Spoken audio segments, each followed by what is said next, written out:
Welcome back to the Clone Wars series, Volume 2, Chapter 9 of the Power Narrative Podcast. I am your host, B. Green, aka Belief Narrative, empowering you through awareness, inspiration, and motivation through the power of story. All right, I just want to thank my power plugs out there who continually plug in. They like, subscribe, and comment. I just have one request to my power plug. Share this message. Share this podcast with your friends so they can be like, like Celie and Nettie.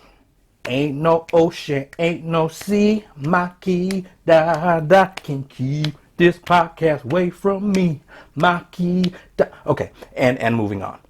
I once subscribed to the idea that in order to fit in, I had to walk a certain way, talk a certain way, look a certain way, conform to the norm, until I realized that the norm kept me in a place where I felt inferior as long as I allowed it to. When I looked in the mirror, y'all, and I compared myself to my perception of the norm, I realized, look, this is me. And I just don't measure up to this standard because of X, Y, and Z. It's the comparisons that crush us and the clones that we create, trying to fit in, going along to get along with things that we don't even like, just to feel like we belong. So I had a decision to make. I could A, try harder to fit in, or B, reject the standard, unsubscribe, and try harder to find my element. So I began the process of learning how to unsubscribe. Now, it would take me several years into my adult life to truly get this concept down appropriately, but my first experience with the concept was as a high school freshman. The majority of the people in my circle were athletes. I'm not athletic. What? You're a black boy and you're not athletic? Oh, you're a band geek. I get it. I don't play a musical instrument. Now comes the pressure because you have to pick an identity quick or else. So let's say I did try out for the football team, and let's say that I actually made it. That would be a big if. But let's say I did. The question is, for what? To sit the bench for 4 years? Nah. I unsubscribed from the idea that I had to follow the pack in order to remain close to a circle of friends that I entered high school with. Now, change ain't easy, and everyone was just trying to find their way, but it's easy to get lost in the shuffle. But the key here is learning to find your own lane. For me, if I was going to pour all my energy into something, it's going to have a better return on my investment. So there I was in the cliquish world of high school without a clique. Fortunately for me, I looked on my freshman class schedule and there it was. A class called theater. And my entire world changed at the time. Not only had I found my lane, this class was not just a freshman class. This was a general elective. So here I am, a freshman, in a class full of upperclassmen. And that's who I wound up making friends with. So the circle that I was no longer accepted in within my freshman class, just merely because I didn't have anything in common with them anymore, now grew because of a class that allowed me to start figuring out who I am by being whoever I wanted to be, while placing confidence within myself in a safe space. Oh, so you one of them theater nerds. Well, now we have a new problem because although I love to sing and I love to act, I am not a fan of mainstream musical theater. He said it. Yes, I did. So even in the inner circle of that realm, I'm not an insider. And that's when it hit me. I do not fit in. I fit out, making me an outfitter. I have been deemed by some as a social chameleon. And oh, the clones I've created and the outfits of identity that I've put on in order to find myself and find my tribe. And this will continue on well into my adult life. Bookmark that because that's coming up in the next chapter. Trust me. In being an outfitter, it gave me the courage to learn how to unsubscribe from social labels so I could enjoy people for who they are outside of their so-called social circles. So you could never tell where you would find me or who you would find me with as long as I enjoyed the vibe. So let's fast forward to my junior year in high school. And I remember I was in the PE locker room and the coach brought in this new kid who had just moved to town. And he called me and 3 other people over. And he said to this new kid, I'm about to introduce you to some of the best in this school. And he started introducing the other 3 people first. He said, this young man here, he's a football star. This young man here, he's a baseball star. This man right here, he's a star in track and field. And then he got to me. And I was seriously confused as to why he called me over. I mean, I was standing in the realm of highly esteemed athletes by a coach that I didn't even think saw me because of my unathleticism. And then he gets to me and he says, this young man here, he's just a flat out star. He is a superb actor and performer. And he turns to the new kid and he says, now whatever it is that you're into, the most important thing to do while you're here is to get involved.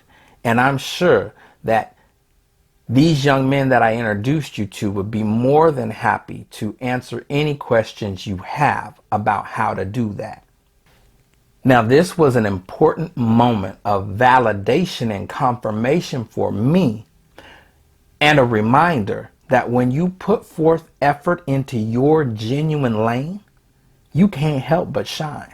I took my power back from the clone that walked into that locker room feeling less than because sports or athleticism was not my lane. And every time I walked into that locker room after that, it was with confidence.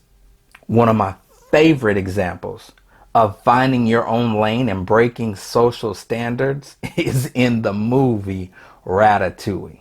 Now you have this rat who is a chef, and his father is the leader of their rat colony.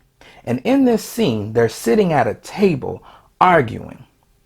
And the rat chef says to his pops, hey, I got a question for you. If we're thieves, why do we only steal the trash? I mean, why can't we get the good stuff? And his father says to him, if they throw it away, it's not stealing. And then his son says something back to him, and then comes the crucial line where his father says to him, shut up and eat your garbage. As an adult, This is the point, that if the admission is that everyone can agree that what's being served at the table is garbage and you don't want that garbage, get up. Get up and shut up and unsubscribe. Because, one, you expressed how you feel about what is the unhealthy norm. Two, it has been made perfectly clear to you that even though there is the admission that it's garbage, that it ain't gonna change. Then three, stop talking about it. Stop complaining about how much you don't like it and unsubscribe. Now, I'm not suggesting that you 100% unsubscribe from your family, but I am saying that it is okay for you to unsubscribe from the garbage that's being served when you know that it's not good for you. You can find examples of this in the movie that I was just talking about. There was a point where the rat chef's brother was like, "Why don't you walk on all fours like the rest of us?" And he simply said to his brother, "Look, my hind legs are for walking. These are for cooking." And his brother's response was, "Dad and some others, they're not going to like that." And it's true. Sometimes there are those in your family or those who are close to you who are not going to like the fact that you're making decisions that you feel are healthy for yourself simply because it's a reflection on what they're unwilling to do. Does that mean you shouldn't do it? Absolutely not. When you make a stand, a healthy stand for yourself, if there are those who don't like it, they may not like it, but they have no choice but to respect it if they truly love you. Through a turn of events, the rat chef gets separated from his family and winds up hiding his talent behind a guy who has no culinary ability, that takes credit for all of his work and his genius simply because society would never accept him because he doesn't look the part. I say unsubscribe from the environment that won't accept you because society says you can't do something. Get creative, because you might be the first person to break this barrier and be the first person that has ever done what it is that is in your lane to do. You don't have to be who they say you are if you're not. Even in this movie, this rat chef once believed all the negative things that he had ever learned about himself and his kind, and had the courage to overcome those things and be something different. Sometimes it's those harsh turn of events that bring out your gift.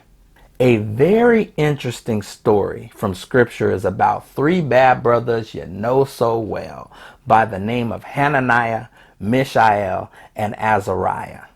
Only you probably don't know who I'm talking about. And that's what's interesting. You probably don't know them because they were abducted and sold into slavery and stripped of their identities and given slave identities. But they never forgot who they were, in spite how they were treated. You're here now. This is who you are. This is your name. These are your customs. And this is the way you're expected to behave, or else. Hananiah, whose name means Yahweh is gracious. Mishael, whose name means who is like God. And Azariah, whose name means Yahweh is my help, only had to look for their very names to find their strength. And finally, that or else came, and they refused to go along with the customs because they knew what was being served was garbage. They refused to eat at that table. You probably know them by their slave names: Shadrach, Meshach, and Abednego. Now they would have bowed. But Hananiah, Mishael, and Azariah, they refused to bow because they know whom they belong to in spite of who they were told they were. So the challenge question is this: do you have the courage to unsubscribe from the idea that in order to make it, you have to conform to the norm or be like everybody else? Do you have the fortitude to find your own lane and create your own yes? To change the narrative in your life, take the next step. Invest in yourself and book a life strategy coaching session with me at www.beliefinteriordesign.com. Let's start the journey of making belief reality.